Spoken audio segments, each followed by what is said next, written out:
जगत में प्रत्येक व्यक्ति को किसी न किसी प्रकार की निर्बलता अवश्य होती।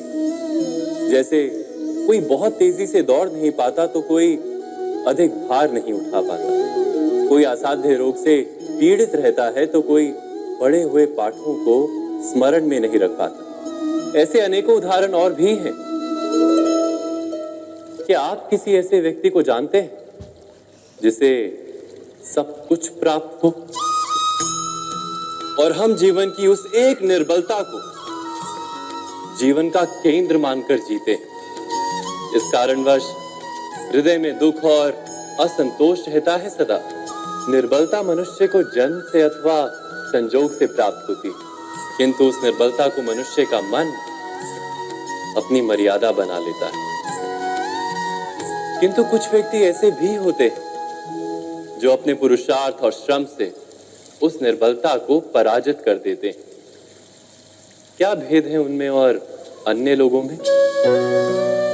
क्या आपने कभी विचार किया है? सरल सा उत्तर है इसका। जो व्यक्ति निर्बलता से पराजित नहीं होता, जो पुरुषार्थ करने का साहस रखता है हृदय में, वो निर्बलता को पार कर जाता है। अर्थात निर्बलता अवश्य ईश्वर देता है, किंतु मर्यादा मनुष्य का मन ही निर्मित करता है। स्वयं विचार कीजिए।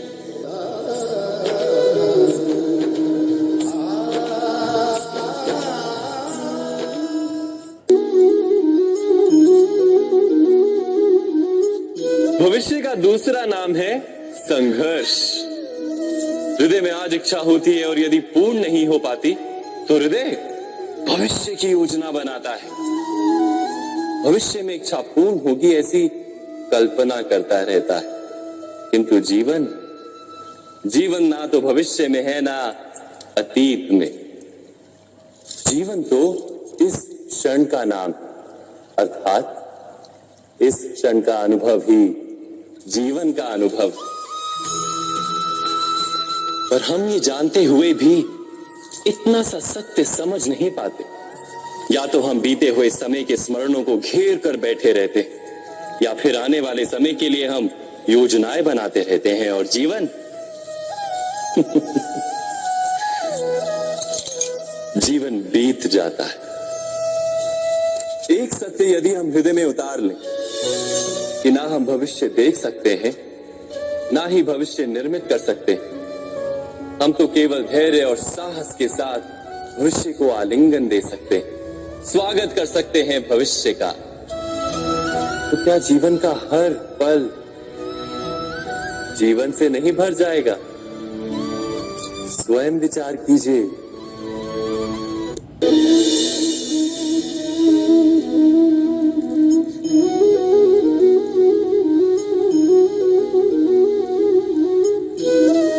ज्ञान प्राप्ति सदा ही समर्पण से होती है, ये हम सब जानते हैं। किंतु समर्पण का वास्तविक महत्व क्या है?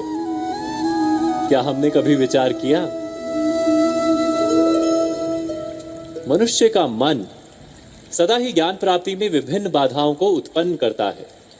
कभी किसी अन्य विद्यार्थी से ईर्ष्या हो जाती है, कभी पढ़ाए हुए पाठों पर संदेह जन्मता है और कभी गुरु द्वारा दिया गया दंड मन को अहंकार से भर देता है। नहीं, क्या ऐसा नहीं होता? न जाने कैसे कैसे विचार मन को भटकाते हैं और मन की इसी अयोग्य स्थिति के कारण हम ज्ञान प्राप्त नहीं कर पाते। मन की योग्य स्थिति केवल समर्पण से निर्मित होती है। समर्पण मनुष्य के अहंकार का नाश करता है, ईर्ष्या, महत्वाकांक्षा आदि भावनाओं को दूर कर हृदय को शांत करता है और मन को एकाग्र करता है। वास्तव में ईश्वर की सृष्टि में ना ज्ञान की मर्यादा है, ना ज्ञानियों की। गुरु दत्तात्रेय ने तो गाय और श्वान से भी ज्ञान प्राप्त कर लिया था। अर्थात विषय ब्रह्म ज्ञान का हो या जीवन के ज्ञान का या गुरुकुल में प्राप्त होने वाले ज्ञान का, उसकी प्राप्ति के लिए गुरु से अधिक महत्व है उस गुरु के प्रति हमारा समर्पण। क्या ये सत्य नहीं?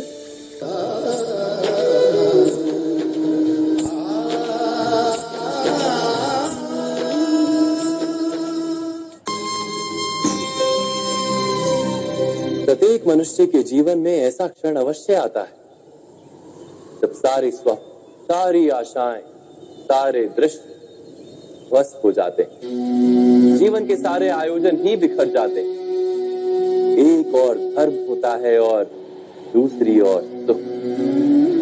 इसी को धर्म संकट कहते हैं। जब धर्म का वहन ही संकट हो और धर्म का त्याग ही सुख हो। विचार कीजिए, कभी किसी स्वजन के विरुद्ध सत्य बोलने का अवसर प्राप्त हो जाता है, कभी ठीक दरिद्रता के समय सरलता से चोरी करने का मार्ग प्राप्त हो जाता है, कभी किसी शक्तिशाली राजनेता या राजा के कर्मचारी का अधर्म प्रकट हो जाता है।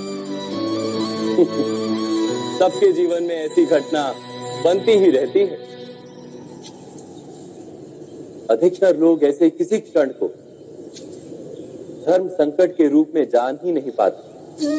हमें किसी प्रकार के संघर्ष का अनुभव ही नहीं होता। सहजता से सुख की ओर खींचे चले जाते हैं, जैसे मक्खी गुड़ की ओर खींची चली जाती। वास्तव में धर्म संकट का क्षण ईश्वर के निकट जाने का क्षण होता है। यदि हम संघर्षों से भयभीत ना, सुख की ओर आकर्षित ना, अपने धर्म पर दृढ़ रहे, तो ईश्वर का साक्षात्कार दूर नहीं।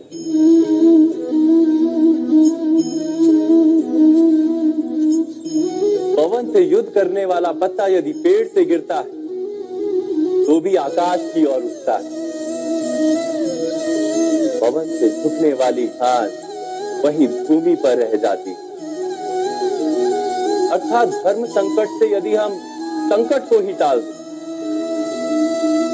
तो सुख तो मिलता है, जीवन बढ़ता है, किंतु क्या चरित्र नहीं टूटता? क्या आत्मा दरिद्र नहीं हो जाती? क्या ईश्वर से अंतर नहीं हो जाता? स्वयं विचार कीजिए। दो व्यक्ति जब निकट आते हैं तो एक दूसरे के लिए सीमाएं और मर्यादाएं निर्मित करने का प्रयत्न अवश्य करते हैं। हम यदि सारे संबंधों पर विचार करें तो देखेंगे कि इन सारे संबंधों का आधार यही सीमाएं हैं जो हम दूसरों के लिए निर्मित करते हैं। और यदि अनजाने में भी कोई अन्य व्यक्ति इन सीमाओं को तोड़ता है तो उसी क्षण हमारा हृदय क्रोध से भर जाता है। इन सीमाओं का वास्तविक रूप क्या है? क्या हमने कभी विचार किया? सीमाओं के द्वारा हम दूसरे व्यक्ति को निर्णय करने की अनुमति नहीं देते, अपना निर्णय उस व्यक्ति पर थोपते, अर्थात किसी की स्वतंत्रता का अस्वीकार करते हैं। और जब स्वतंत्रता का अस्वीकार किया जाता है तो उसका हृदय दुख से भर जाता है। और जब वो सीमाओं को तोड़ता है तो हमारा हृदय क्रोध से भर जाता है। क्या ऐसा नहीं होता?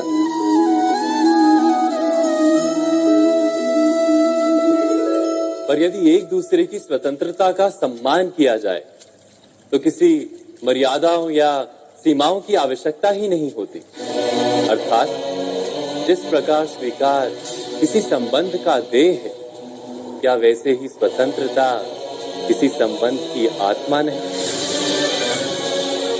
स्वयं विचार कीजिए। सबके जीवन में ऐसा प्रसंग अवश्य आता है कि सत्य कहने का निश्चय होता है हृदय में, किंतु मुख से सत्य निकल नहीं पाता। कोई भय मन को घेर लेता है। किसी घटना अथवा प्रसंग के बारे में बात करना या फिर स्वयं से कोई भूल हो जाए उसके बारे में कुछ बोलना, क्या ये सत्य है? नहीं, ये तो केवल तथ्य है। अर्थात जैसा हुआ था वैसा केवल बोल देना सामान्य सी बात है। किंतु कभी कभी उस तथ्य को बोलते हुए भी भय लगता है। कदाचित किसी दूसरे की भावनाओं का विचार आता है मन, दूसरे को दुख होगा ये भय भी शब्दों को रोकता है। तो ये सत्य क्या है? क्या हमने कभी विचार किया है? जब भय रहते हुए भी कोई तथ्य बोलता है तो वो सत्य कहलाता है। वास्तव में सत्य कुछ और नहीं, केवल निर्भयता का दूसरा नाम। और निर्भय होने का कोई समय नहीं होता, क्योंकि निर्भयता आत्मा का स्वभाव है। अर्थात क्या प्रत्येक क्षण सत्य बोलने का क्षण नहीं होता?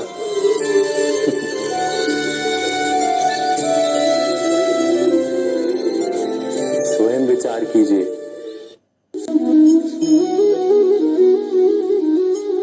श्रेष्ठता का क्या अर्थ है? श्रेष्ठता का अर्थ है दूसरों से अधिक ज्ञान प्राप्त करना। अर्थात मूल्य इस बात का नहीं कि स्वयं कितना ज्ञान प्राप्त किया, मूल्य इस बात का है कि प्राप्त किया हुआ ज्ञान अन्य लोगों से कितना अधिक है। अर्थात श्रेष्ठता की इच्छा ज्ञान प्राप्ति को भी एक स्पर्धा बना देती है। और स्पर्धा में विजय अंतिम कब होती है?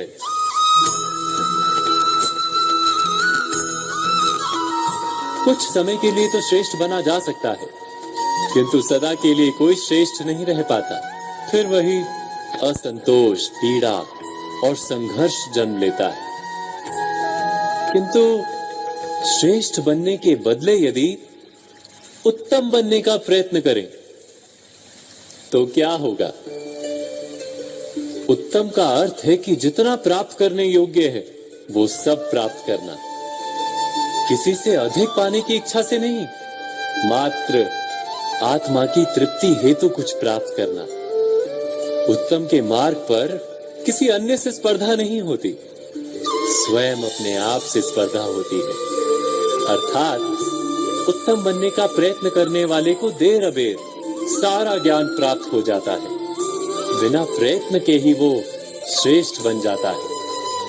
किंतु जो श्रेष्ठ बनने का प्रयत्न करता है वो श्रेष्ठ बने या ना बने, उत्तम कभी नहीं बन पाता।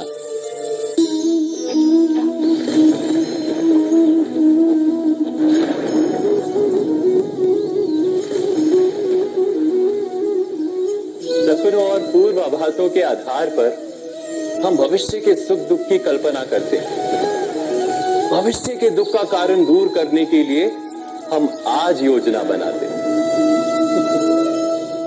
किंतु कल के संकट को आज निर्मूल करने से हमें लाभ मिलता है या हानि पहुंचती है? ये प्रश्न हम कभी नहीं करते। सत्य तो ये है कि संकट और उसका निवारण साथ जनते हैं, व्यक्ति के लिए भी और सृष्टि के लिए भी। नहीं, आप अपने भूतकाल का स्मरण कीजिए, इतिहास को देखिए, आप तुरंत ही ये जान पाएंगे कि जब जब संकट आता है तब तब उसका निवारण करने वाली शक्ति भी जन्म लेती। यही तो जगत का चलन है। वस्तुतः संकट ही शक्ति के जन्म का कारण है। प्रत्येक व्यक्ति जब संकट से निकलता है तो एक पद आगे बढ़ा होता है, अधिक चमकता है, आत्मविश्वास से अधिक भरा होता है, न केवल अपने लिए अपितु विश्व के लिए भी। क्या ये सत्य नहीं? वास्तव में संकट का जन्म है एक अवसर का जन्म, अपने आप को बदलने का, अपने विचारों को ऊंचाई पर करने का अवसर, अपनी आत्मा को बलवान और ज्ञान मंडित बनाने का। जो ये कर पाता है उसे कोई संकट नहीं होता, किंतु जो ये नहीं कर पाता वो तो स्वयं एक संकट है विश्व के लिए। विचार कीजिए।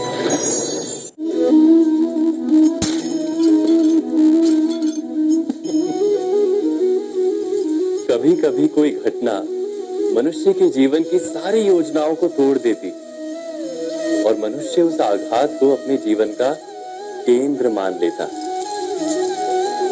पर क्या भविष्य मनुष्य की योजनाओं के आधार पर निर्मित होते हैं?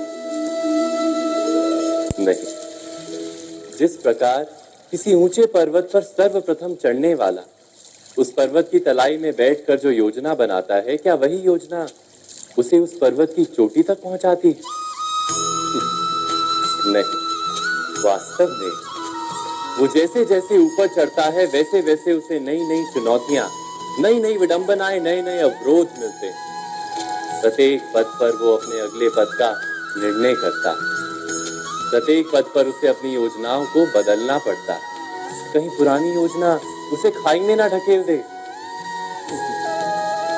वो पर्वत को अपने योग्य नहीं बना पाता, केवल स्वयं को पर्वत के योग्य बना सकता है। क्या जीवन के साथ भी ऐसा ही नहीं? जब मनुष्य जीवन में किसी एक चुनौती को, एक अवरोध को अपने जीवन का केंद्र मान लेता है, अपने जीवन की गति को ही रोक देता है, तो वो अपने जीवन में सफल नहीं बन पाता और ना ही सुख और शांति प्राप्त कर पाता। अर्थात जीवन को अपने योग्य बनाने के बदले स्वयं अपने को जीवन के योग्य बनाना ही सफलता और सुख का एकमात्र मार्ग नहीं। स्वयं विचार कीजिए।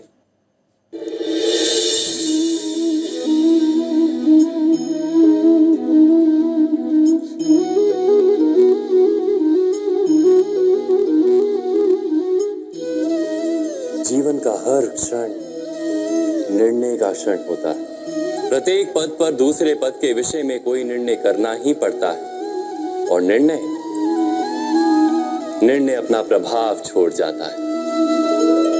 आज किए गए निर्णय भविष्य में सुख अथवा दुख निर्मित करते हैं, ना केवल अपने लिए, अपने परिवार के लिए भी, आने वाली पीढ़ियों के लिए भी। जब कोई दुविधा सामने आती है तो मन व्याकुल हो जाता है, अनिश्चय से भर जाता है। निर्णय का वो क्षण युद्ध बन जाता है और मन बन जाता है युद्ध भूमि। अधिकतर निर्णय हम दुविधा का उपाय करने के लिए नहीं, केवल मन को शांत करने के लिए लेते हैं। पर क्या कोई दौड़ते हुए भोजन कर सकता है? नहीं। तो क्या युद्ध से जूझता हुआ मन कोई योग्य निर्णय ले पाएगा? वास्तव में शांत मन से जब कोई निर्णय करता है तो अपने लिए सुखद भविष्य बनाता है। किंतु अपने मन को शांत करने के लिए जब कोई निर्णय करता है तो वो व्यक्ति भविष्य में अपने लिए कांटों भरा वृक्ष लगाता है। स्वयं विचार कीजिएगा।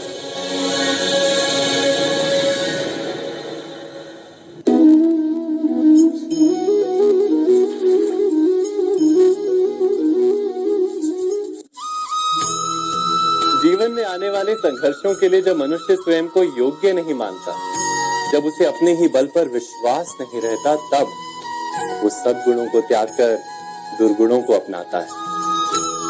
वस्तुतः मनुष्य के जीवन में दुर्जनता जन्म ही तब लेती है जब उसके अंतर में आत्मविश्वास नहीं होता। आत्मविश्वास ही अच्छाई को धारण करता है। ये आत्मविश्वास है क्या?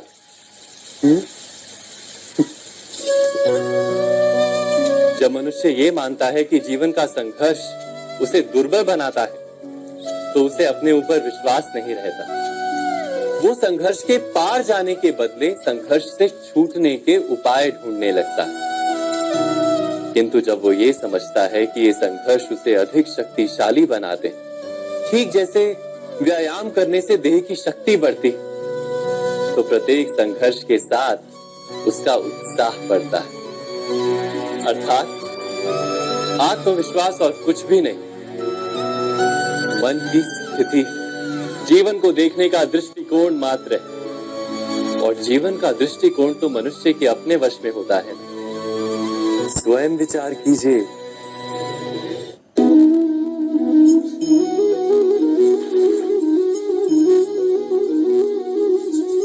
पिता सदा ही अपने संतान के सुख की कामना करते हैं, उनके भविष्य की, चिंता करते रहते हैं।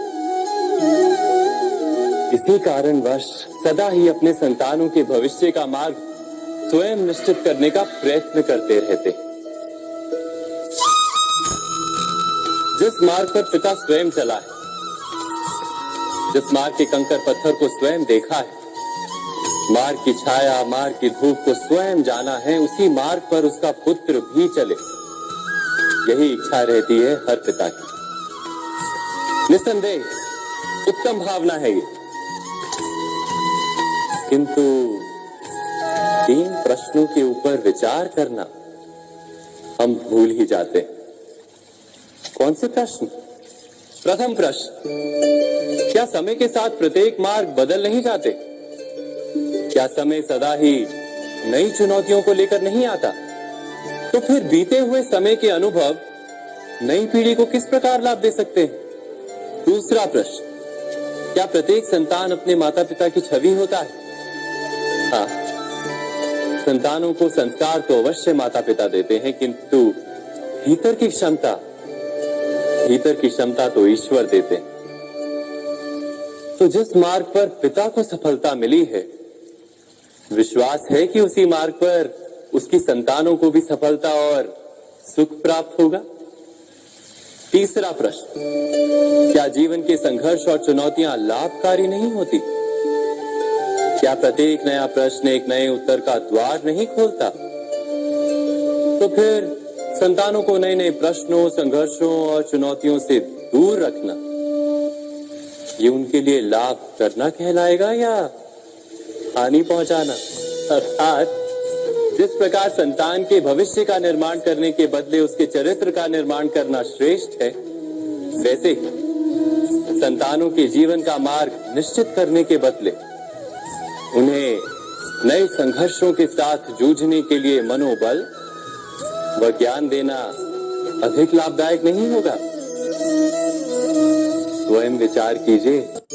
मनुष्य की सबसे बड़ी दुर्बलता क्या होती है? सोचिए। धन, प्रेम, अहंकार।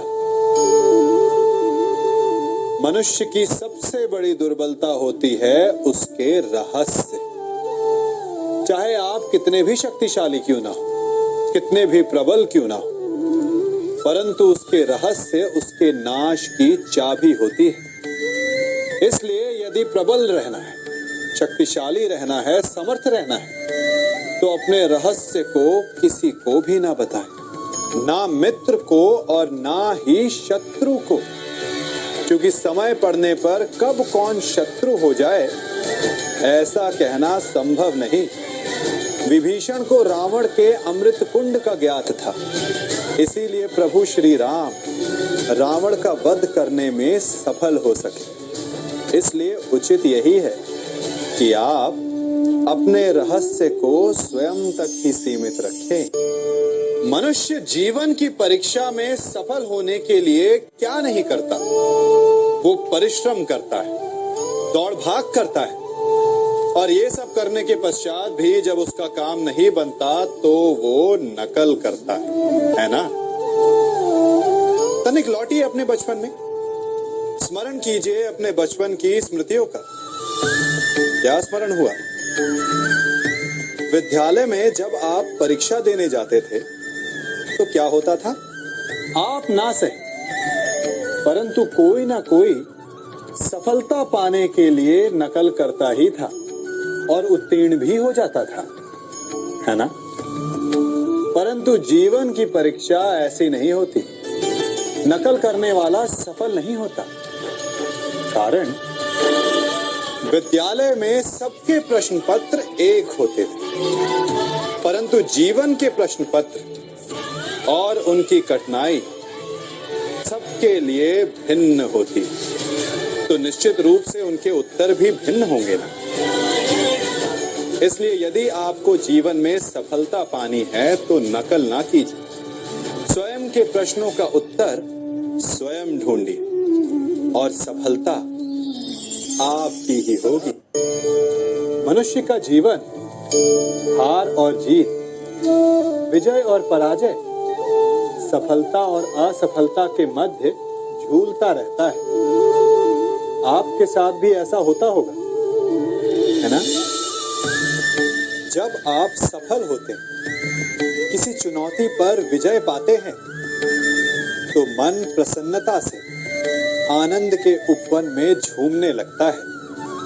और जब आप असफल होते हैं, तब मन दुख और पीड़ा के सागर में डूबने लगता है। परंतु वास्तव में सफलता और असफलता है क्या? तनिक ध्यान से सोचिए। ये केवल हमारी मनोस्थिति मात्र है। हमारी पराजय तब नहीं होती जब हमारा शत्रु विजय प्राप्त कर ले। हमारी पराजय तब होती है जब हम पराजय स्वीकार कर लें। हम असफल तब नहीं होते जब हम लक्ष्य न पा सके।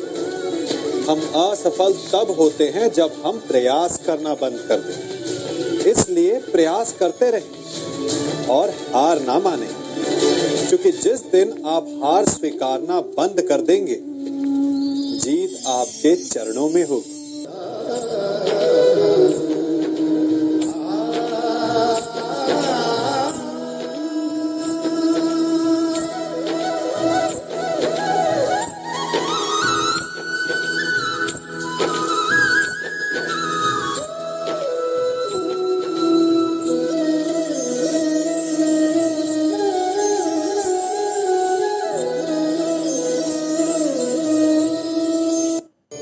आप सबने बरगद के वृक्ष को तो देखा ही होगा। क्या आपको ज्ञात है, बरगद के वृक्ष के बीज का आकार राई से भी छोटा होता है। परंतु बरगद का वृक्ष संसार के महाकाय वृक्षों में जाना जाता है।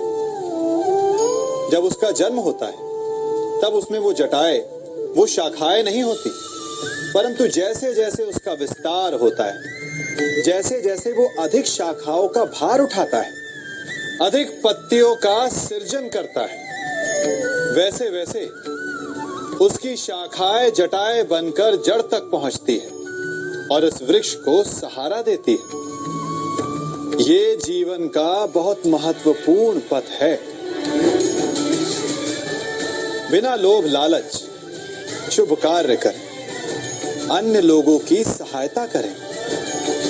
धीरे धीरे आपने जिनकी सहायता की, वो आपके सहायक बनते जाएं, आपकी जड़ों को और बलशाली बनाएंगे, आयु मान और आकार बढ़ाएंगे। सहजीवन, सहायता और निष्काम कर्म आपको मृत्यु के पश्चात भी मरने नहीं देगा, आपको अमर रखेगा। हमारा शरीर प्रकृति का एक महान आविष्कार है। इससे जटिल संरचना संसार में और कोई नहीं। हमारा शरीर जितना जटिल है, यदि इसे ठीक से जाना जाए, तो इससे अधिक सरल ज्ञान देने वाला और कोई नहीं। हमारे शरीर में पंच इंद्रियां होती हैं, जो हमें भाव, गुण और वस्तुओं का बोध कराती हैं। हमारे पास आंखें हैं, नाक है, स्पर्श के लिए त्वचा है, कान है और जीभा है। सबका भिन्न भिन्न कार्य है। आंखों से देखना, कानों से सुनना, नथनों से श्वास लेना, त्वचा से स्पर्श करना और जीभा से स्वाद लेना। परंतु क्या आपने कभी सोचा कि प्रकृति ने हमें 2 आंखें दी, 2 नथने दी, 2 कान दी, स्पर्श के लिए ये पूरा शरीर दिया, परंतु जीभा केवल 1 दी? ऐसा क्यों? क्योंकि प्रकृति चाहती है कि हम देखें अधिक, सुने अधिक और ज्ञान अधिक अर्जित करें, बोले कम।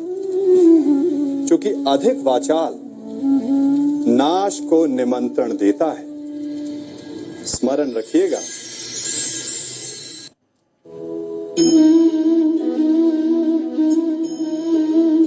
ये सदा यही कहते आए कि यदि आगे बढ़ना है तो अपनों का साथ दो। सत्य कहते हैं, अपनों का साथ देना ही चाहिए, परंतु साथ देने से पूर्व ये अवश्य पहचान लेना चाहिए कि अपने हैं कौन। क्या अपने वही होते हैं जिनके साथ हमारा रक्त संबंध होता है, या अपने मित्र? अपने वो होते हैं जो हमें सद्कार्य के लिए प्रेरित करें, हमें आगे बढ़ाएं, हमारा साथ दें। और वो जिनका साथ देने से समाज का नाश, धर्म की हानि, वो सगे हो करके भी सगे नहीं होते। इसलिए जब अपनों की परिभाषा का चुनाव करें तो उन्हें अपना माने जो आपका साथ दे, उन्हें नहीं जो हमें अज्ञान के मार्ग पर ले जाए।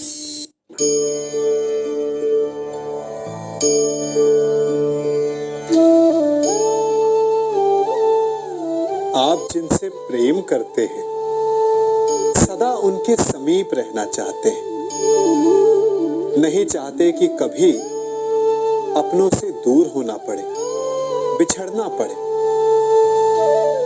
परंतु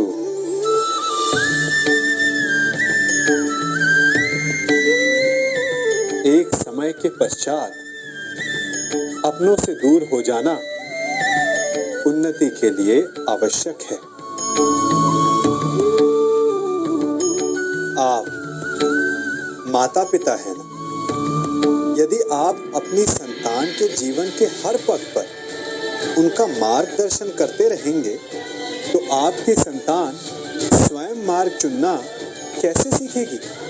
मार्ग के कांटों से स्वयं को बचाना कैसे सीखेगी? इसीलिए एक समय के पश्चात अपनों से बनाई गई दूरी सदा लाभदायक रहती है। आज मैं आप सबको एक कथा सुनाता हूं। एक दिन प्रातः एक व्यापारी अपने घर से निकला। घर से निकलते ही एक बिल्ली ने उस व्यापारी का मार्ग काट दिया। व्यापारी घबरा गया, वो फिर से घर लौट गया और शुभ घड़ी की प्रतीक्षा करने लगा। और जब वो पुनः अपने घर से निकला तब वो वाहन जा चुका था जिससे राजा तक पहुंचकर उसे भेंट देनी थी। राजा को भेंट नहीं मिली। राजा क्रोधित हो गए। राजा ने उस व्यापारी का व्यापार बंद करवा दिया। इस कारण व्यापारी क्रोधित होकर घर पर अपनी पत्नी से लड़ बैठा। पत्नी अपने बच्चों समेत मैके वापस चली गई और उस व्यापारी के जीवन में यदि कुछ रह गया था तो केवल अंधकार। और इन सब का कारण वो उस बिल्ली को मानता रहा जिसने उसका मार्ग काटा था। ऐसा ही एक दूसरा व्यापारी राजा को भेंट देने निकला और उस व्यापारी का मार्ग भी एक बिल्ली ने काट दिया। वो व्यापारी तनिक घबराया, परंतु उसने आगे बढ़ना अधिक उचित समझा। राजा तक वो समय पर पहुंचा।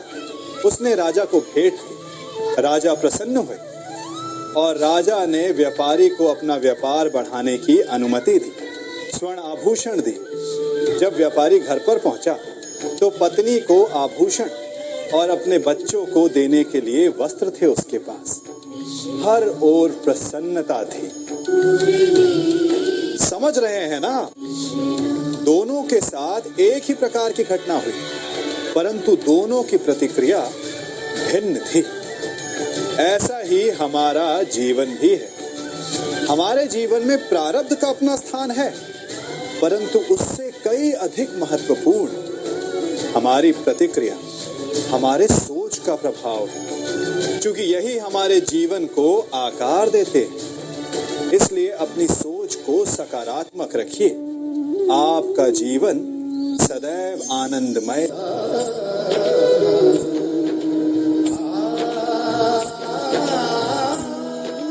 हम सभी अपने जीवन में कोई ना कोई कार्य करते हैं।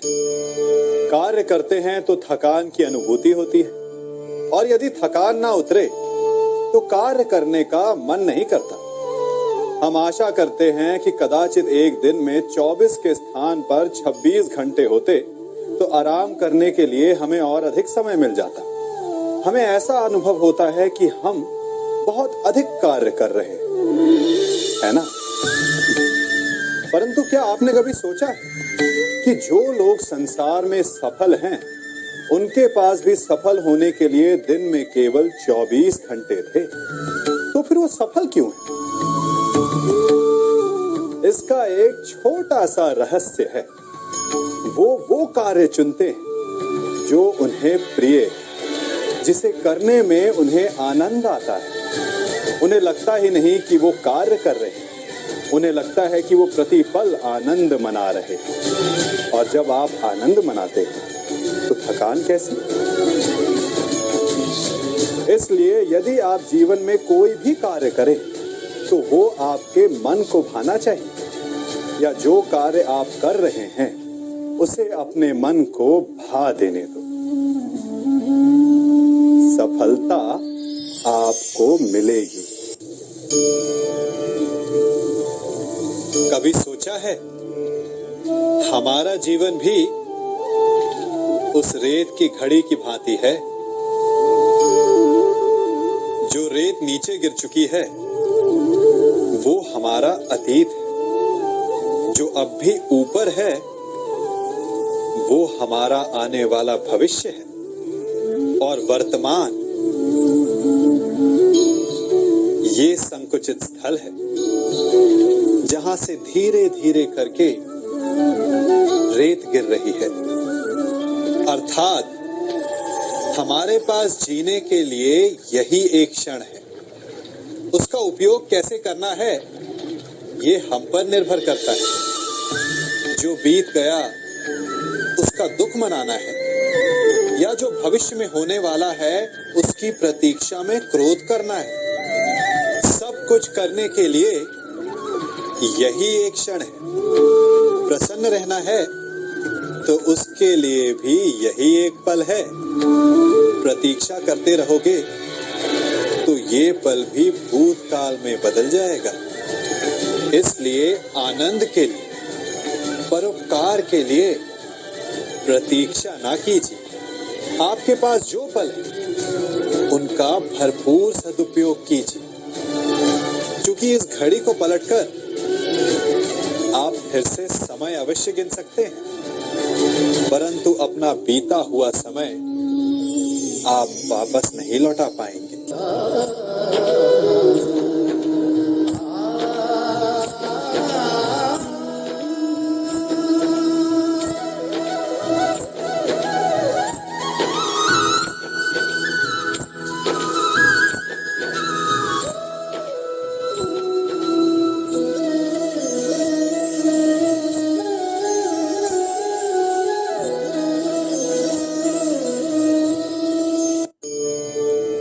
मनुष्य भी बड़ा विचित्र प्राणी है।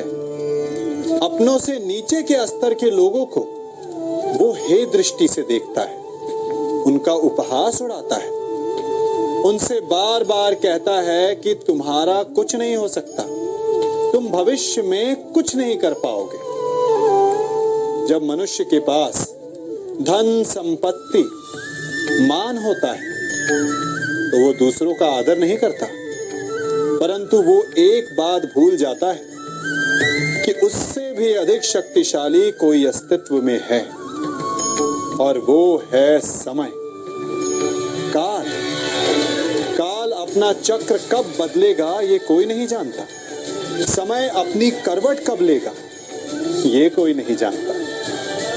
कोयला भी समय के साथ साथ हीरे में परिवर्तित हो जाता है। इसलिए जीवन में कभी भी किसी का भी उपहास नहीं उड़ाना चाहिए।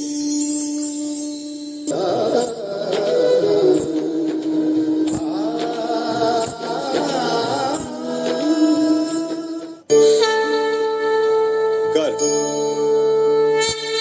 अभिमान और अहंकार, ये तीनों सुनने में एक जैसे लगते हैं, परंतु तीनों का अर्थ भिन्न होता है और परिणाम भी। तीनों का आरंभ प्रेम से होता है। स्वयं से प्रेम, परिश्रम हमारे मन में गर्व को जन्म देता है और सफलता अभिमान जगाती है। यहां तक ठीक है, परंतु जब ये भावना अहंकार बन जाती है तब वो समस्या बन जाती है। क्योंकि सबसे बुरा अंत अहंकारी का ही होता है। परंतु मनुष्य के लिए पहेली यही है कि पहचाना कैसे जाए कि अहंकार जग गया है और उसका दमन आवश्यक है।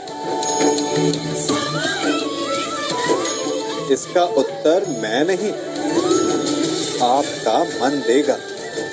जब तक आप स्वयं से प्रसन्न हैं, जब तक आप सबसे ऊंचा उठने का प्रयास कर रहे हैं, तब तक ठीक है। परंतु जब आपके मन में दूसरों को नीचा समझने का भाव आ जाए तो सावधान हो जाइए, क्योंकि यही अहंकार है जो वास्तव में आपको हीन कर रहा है।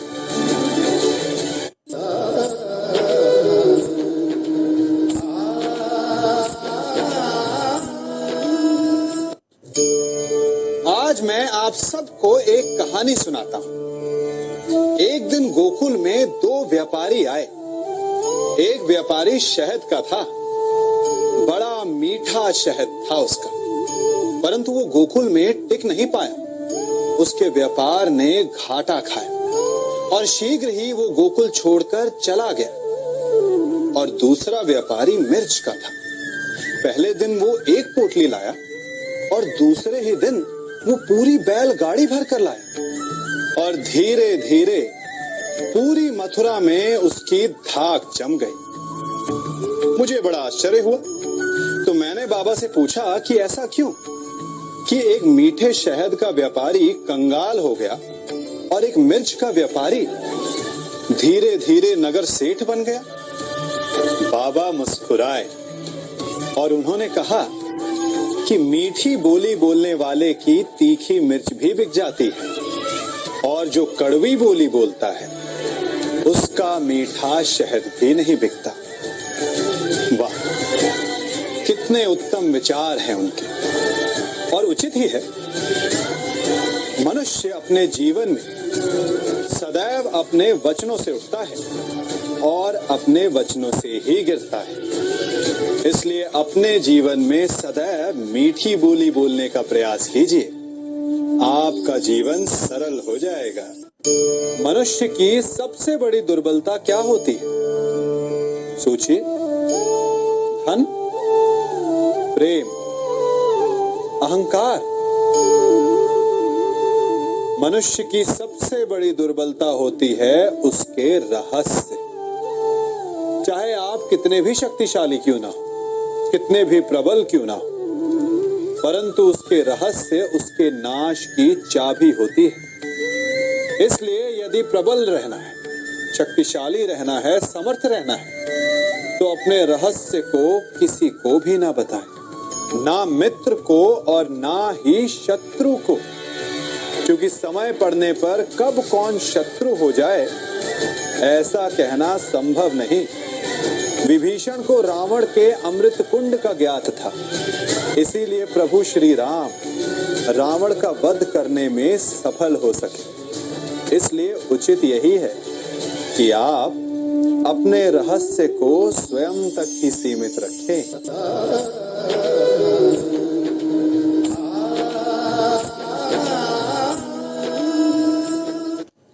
युवा अवस्था भी हमारे जीवन का कितना सुंदर काल होता है ना। बाहु में बल, मन में कुछ बड़ा कर जाने की चाह, आंखों में भविष्य के सुंदर और कोमल सपने। और इसी अवस्था में मनुष्य के भीतर पनपता है प्रेम। किसी को देखकर उस पर मन मोहित हो जाता है और फिर मनुष्य अपना सब कुछ उस पर न्यौछावर कर देना चाहता है। फिर प्रेम की परिणति होती है विवाह में।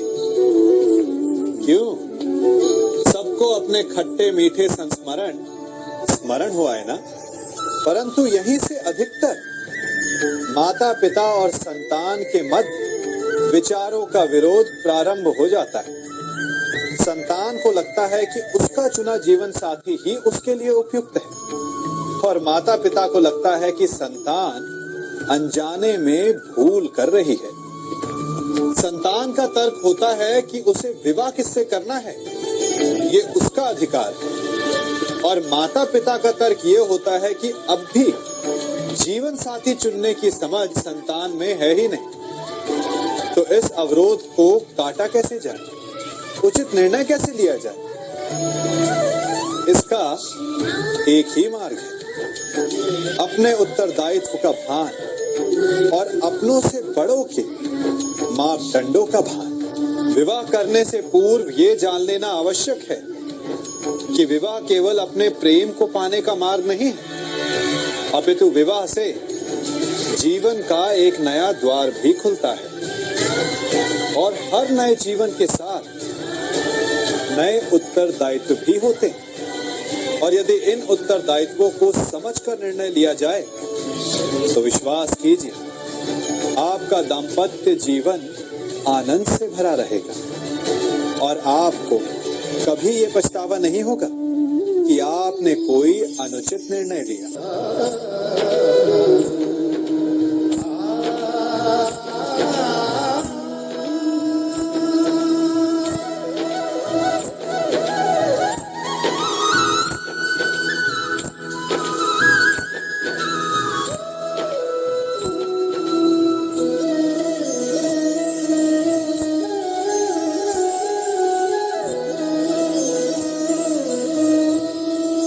जब सागर का जल वाष्प बनकर उड़ता है तब वो हमें दिखाई नहीं देता।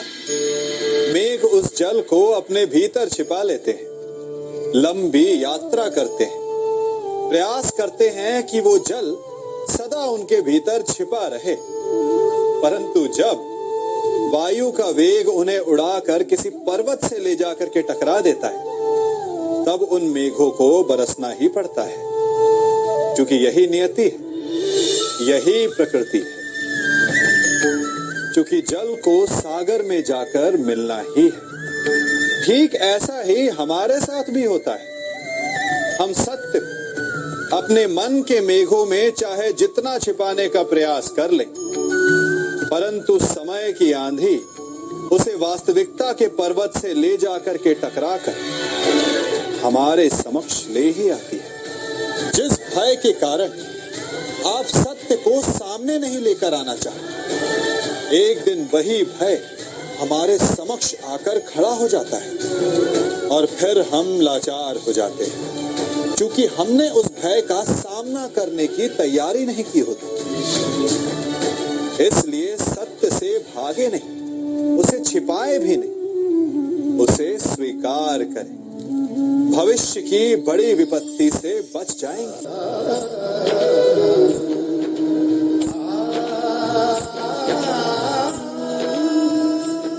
कभी कभी आप सबके जीवन में एक ऐसी विचित्र समस्या अवश्य आती है कि शक्तिशाली के समक्ष मौन हो जाओ। कि उस शक्तिशाली से विवाद करने से बचने के लिए आप मौन रह जाते। मानता हूं, ऐसा करने से आप एक विवाद से बच जाते, एक संघर्ष से बच जाते, परंतु ऐसा बचाव एक बड़े संघर्ष को जन्म दे देता है। कैसे? हमारा मौन रहना अनजाने में उसका समर्थन बन जाता है और वो स्वयं को अधिक शक्तिशाली अनुभव करता है और यहां से हमारा दमन प्रारंभ हो जाता है। एक के बाद एक हम अन्याय में अनचाहे रूप से सम्मिलित होते चले जाते हैं। तो इसका तोड़ क्या है? ये समझने के लिए ये जानना आवश्यक है कि ऐसी कौन सी बात है जो आपको विरोध करने से रोकती है। ये सामने वाले की शक्ति नहीं जो आपको रोकती है, ये आपके भीतर छिपा भय है जो आपको रोकता है। हाँ, कभी कभी भय आपकी सुरक्षा अवश्य कर सकता है, परंतु साथ साथ ये भी जानना आवश्यक है कि ये भय ही है जो आपको मौन भी रखता है। इसलिए अपने मन से भय को निकालिए और खुलकर अनीति का, अन्याय का विरोध कीजिए और फिर देखिएगा आपका आपका मन कितना मुक्त, कितना हल्का अनुभव करेगा।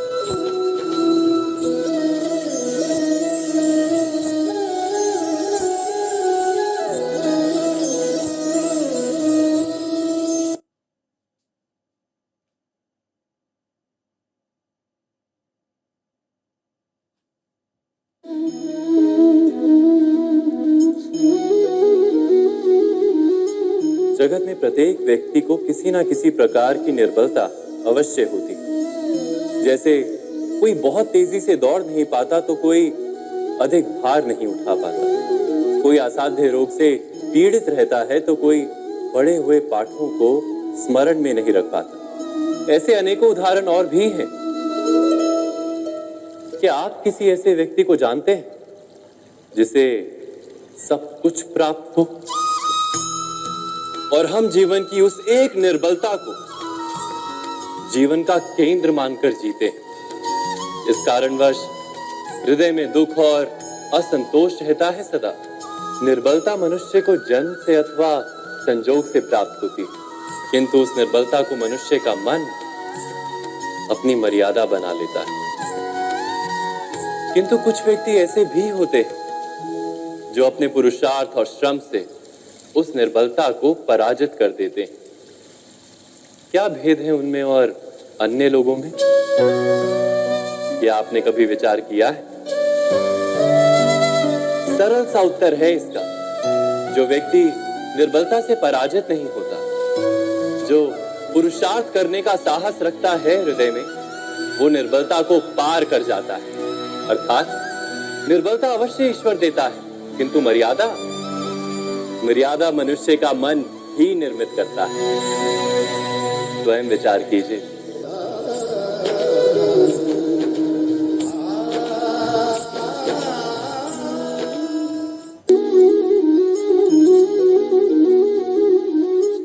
भविष्य का दूसरा नाम है संघर्ष।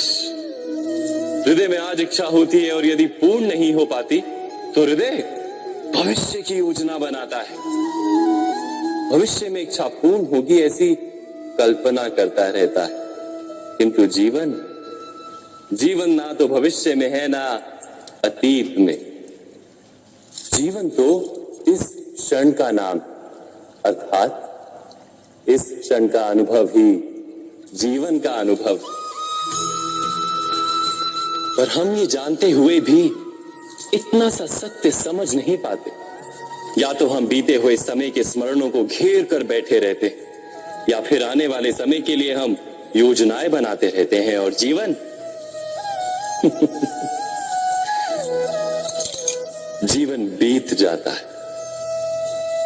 एक सत्य यदि हम हृदय में उतार लें कि ना हम भविष्य देख सकते हैं, ना ही भविष्य निर्मित कर सकते हैं, हम तो केवल धैर्य और साहस के साथ भविष्य को आलिंगन दे सकते हैं, स्वागत कर सकते हैं भविष्य का। तो क्या जीवन का हर पल जीवन से नहीं भर जाएगा? स्वयं विचार कीजिए।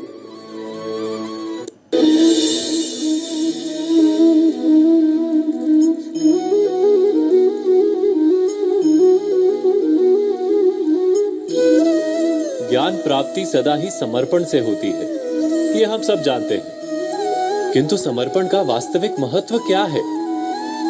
क्या हमने कभी विचार किया?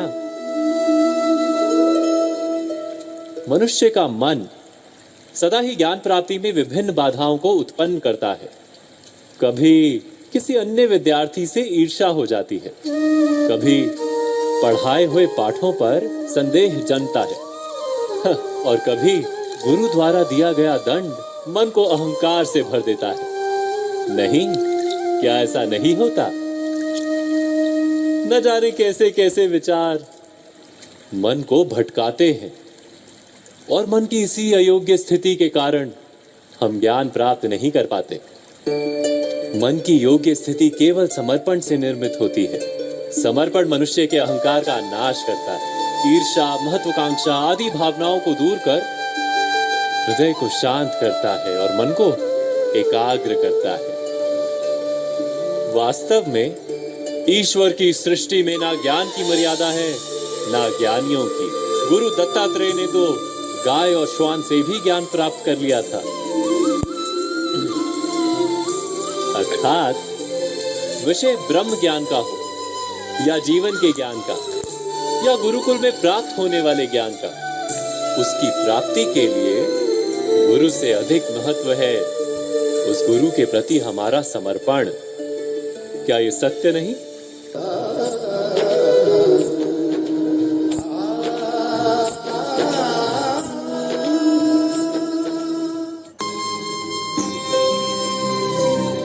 प्रत्येक मनुष्य के जीवन